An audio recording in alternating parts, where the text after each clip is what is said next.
Alright guys, thank you for everyone that applied to the chip bag giveaway. Here are the winners for the chip bag giveaway.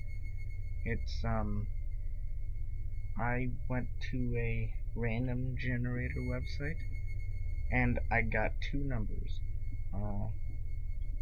I got 19 and 4. The way I did it was that there was exactly 4 people that tried to win. So what I did was I made it out of 40, since that's a multiple of 4, as well as generating a random number and then dividing it by 4, and then whatever I got as a remainder was the number of the winner. So I got 19 and 18. 18 is perfectly divided by 4, so that would be person number 4, which is, let me see here who it is. That would be Zila Bard. Thank you, Zila Bard, for applying for the chip bag giveaway.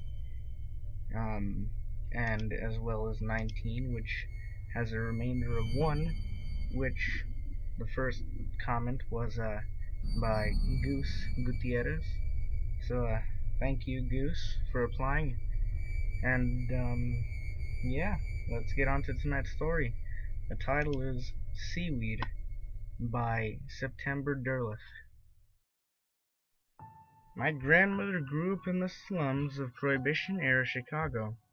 Her family lived in a small house near the harbor, and one of her earliest memories was of a particularly hot summer day, when, seeking respite from the heat, she and her sister discovered a seldom-used section of boardwalk near an abandoned warehouse. Every night for several weeks the two girls would make their way down to the docks and sit together on the edge of the pier as the sun went down.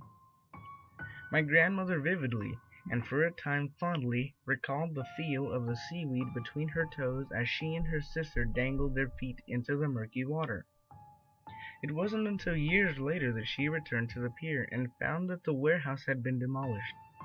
Curious, she made an inquiry with the Department of Planning and Development. Apparently, the warehouse had been owned for a time by the mob, who used it as a base of operations for local prostitution racket.